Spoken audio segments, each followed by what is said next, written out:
જય સ્વામિનારાયણ। ખૂબ લાઈક કરી રહ્યા છો, ખૂબ શેર કરી રહ્યા છો, ખૂબ સબસ્ક્રાઇબ કરી રહ્યા છો। આપનો ખૂબ ખૂબ આભાર। તમામ વિડીયો જોતા હોય ને બધાને જાજાથી જય સ્વામિનારાયણ। અગતરાય ગામના પર્વતભાઈનો ખૂબ સરસ પ્રસંગ છે। અગતરાય ગામના પર્વતભાઈ ગૃહસ્થ હોવા છતાં આમ સંત જેવું જીવન જીવતા અને એક વખત ખેતરમાં કામ કરતા કરતા એને વિચાર આવ્યો કે ભગવાને વરાહ અવતાર ધારણ કર્યો, પૂર્ણનો અવતાર ધારણ કર્યો, ત્યારે એનું સ્વરૂપ કેવું હશે? આવો ખાલી મનમાં વિચાર કરતા હતા। ખેતરમાં ક્યાંક કામ કરતા હશે એમાંથી તો ભગવાન વરાહ અવતાર જોયો, પૂર્ણનો અવતાર એનું સ્વરૂપ એનું દેખાણું, કૃષ્ણ ભગવાનનું સ્વરૂપ દેખાણું, ભગવાન રામનું સ્વરૂપ દેખાણું, ભગવાન બુદ્ધનું સ્વરૂપ દેખાણું। એક પછી એક અવતાર 24 અવતાર આવા બધા મને એક પછી એક મને દેખાવા મળ્યા। એટલે પર્વતભાઈને એમ થયું કે આ તો શું થઈ રહ્યું છે એમ। એટલે પછી એક પછી એક 24 અવતારના દર્શન ક્યાં પર્વતભાઈને? એટલે પર્વતભાઈ તો બે ઘડી જોતા રહી ગયા, અને નજરું આગળ બધું નજરું આગળ આ બધા દર્શન થયા। કારણ કે એ ભગવાનના ભક્ત હતા, સ્વામિનારાયણ ભગવાનના ભક્ત, અખંડ ભગવાનનું ભજન કર્યા કરે, એટલે જે એનો સંકલ્પ હતો એવો તરત એને પૂરો કર્યો। એટલે પછી સ્વામિનારાયણ ભગવાને વિચાર્યું કે આજ તો એ આ વરાહ અવતારનું એની ઈચ્છા ધરાવે છે, કાલે હવે વળી કોઈક બીજા સ્વરૂપનું દર્શન વિચાર કરશે, એટલે મારે તો એક પછી એક રોજ દર્શન દેવા આવવું। એટલે એવો ખાલી એને વિચાર કર્યો ને ત્યાં 24 અવતારના સ્વામિનારાયણ ભગવાને એને દર્શન આપી દીધા। જ્યારે પર્વતભાઈને 24 અવતારના દર્શન કરાવતા થતા હતા નજરો આગળ, ત્યારે પાછો પર્વતભાઈને એવો વિચાર આવ્યો કે આ 24 અવતારનું કારણ કોણ હશે? આવો વિચાર આવ્યો પર્વતભાઈને। ત્યારે 24 અવતાર શ્રીજી મહારાજમાં સમાઈ ગયા, એક પછી એક શ્રીજી મહારાજમાં બધા 24 અવતાર સમાઈ ગયા। ત્યારે પર્વતભાઈને આમ ખૂબ રાજી થયા કે વાહ, કે 24 અવતારનું કારણ સ્વામિનારાયણ ભગવાન પોતે છે। અને એટલો બધો આનંદ થયો એને કે એની તમે ન પૂછો વાત। અને પર્વતભાઈ ખૂબ રાજી થયા। જય સ્વામિનારાયણ।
મસ્ત મજાની સાંજી થઈ ગઈ છે।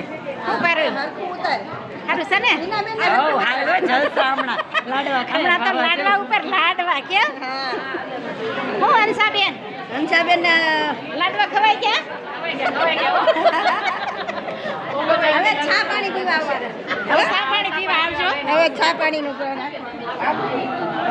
સરસ મજાનો ડાયરો બેસી ગયો। હા, લખી દે ઘરે દુકાને જાવું તો એ ક્યાંક બહાર જાવ ત્યારે આખો મારો હું બેવું તો નીકળે ને થોડી તો જવાય નહીં, એટલે કાંઈ આવતી રહેજો। મેં કીધું લીંબુડીમાં જોરદાર નવો ફાલ આવી ગયો છે, આપ જોઈ શકો છો। એકદમ ફૂલડા બહુ ઉગડી રહ્યા છે, પુષ્કળ ફાલ આવી ગયો છે।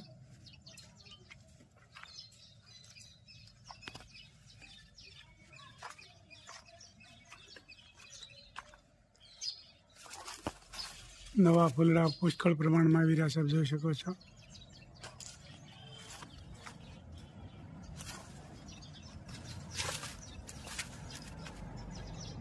પાછા ફરીથી જોરદાર લીંબુ આવશે, હવે થઈ રહેવા આવ્યા છે। નવા ફૂલ બહુ જોરદાર ઉગડી રહ્યા છે।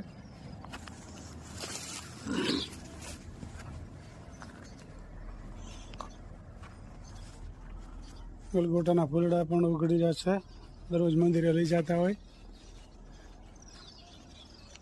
જોતા પ્રમાણમાં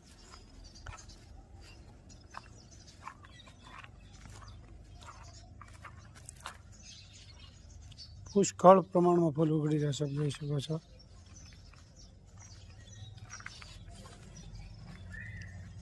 અજમા છે, ભજીયા બહુ સરસ લાગે. ચરોઠી પુષ્કળ પ્રમાણમાં ચરોઠી પાકી ગઈ છે, જોઈ શકો છો. બધા પાવડા આવીને ફાટી ગયા છે. મોઢું આવી ગયું હોય ત્યારે એના પાંદડા ચાવવાથી એકદમ મટી જાય જલ્દી.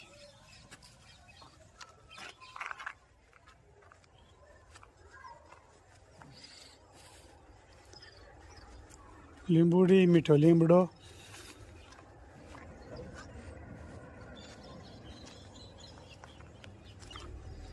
બસ મજાનો ખજૂર પાક બની રહ્યો છે. હવે તો આ ઠંડીમાં સિઝનમાં ભાવે બધું બહુ.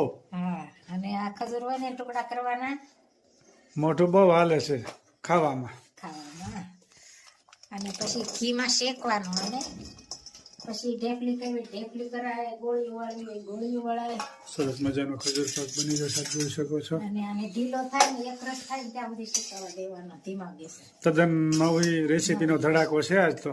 નવી રેસીપી. અને આને ઘી ગરમ થાય, આમાં ઘીમાં શેકવાનો, અને બધો એક રસ થઈ જાય ને ત્યાં સુધી શેકવાનો. તેનો બધા કોમેન્ટ કરજો કઈ રીતનું અમે બનાવીએ છીએ. કાંઈ ફેરફાર લાગતો હોય તો તમે પાછા કહેજો કે આવી રીતનું ન હોય, આમ હોય, એમ અમને શીખવાડજો થોડુંક એવું લાગે. કોમેન્ટમાં કહેજો. હા, બધી બેનો કોમેન્ટ તો બહુ સારી કરે છે, પણ છતાંય કાંઈ ફેરફાર લાગતો હોય તો કહેજો. ખજૂર પાક બને છે તૈયારી. ઘીમાં શેકાયેલો છે, જોઈ શકો છો. મસ્ત મજાનો ખજૂર પાક.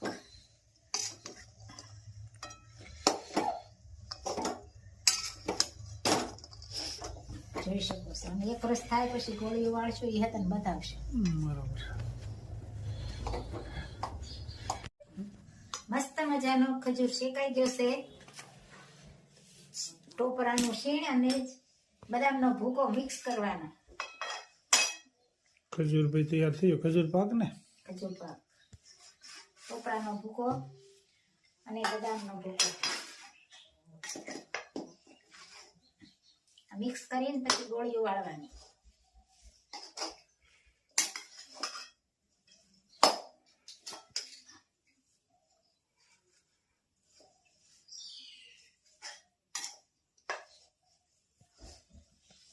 જોઈ શકો છો મિક્સ થાય છે.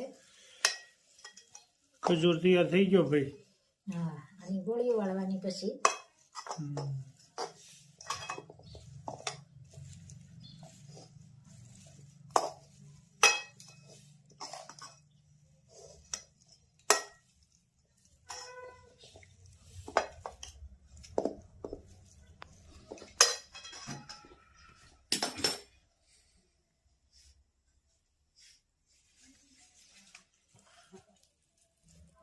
પછી આ રીતે ગોળીઓ વાળવાની, લાડુડી જેવી. મિશ્રાને માલાને લાડુડી બહુ ભાવે. હા, એ તો બહુ દોડે ખાવા હાટુથી તો.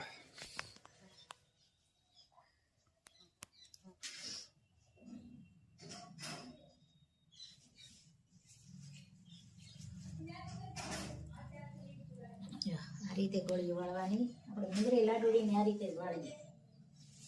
મસ્ત મજાનો ખજૂર પાક તૈયાર થઈ ગયો છે. હા, તો એ ભાઈ કોમેન્ટ કરજો.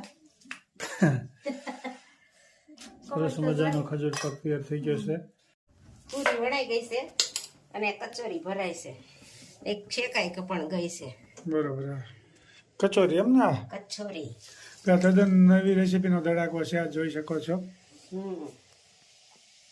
આમાં થોડો થોડો આમ તુવેરનો માવો ભરવાનો અને પેક કરવાનો. બરોબર. પાકીટ પેક કરે ને એમ પેક કરીને તળવાનો. બરોબર. પડીકું વાળવાનું. પડીકું વાળવાનું. અને આ મસ્ત મજાની તળાઈ ગઈ પણ હતા. બરોબર. એક નંગ તૈયાર થયું છે, બીજું તૈયાર થાય છે.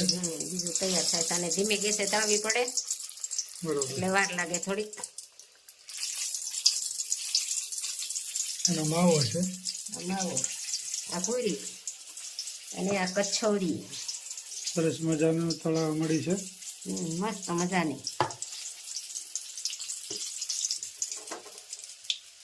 જો એકદમ ગ્રીન કલર રેડ ઉપર થોડીક થવા દેવાની એટલે અંદર બધી બફાઈ જાય ને શેકાઈ જાય મસ્ત મજાનું સરસ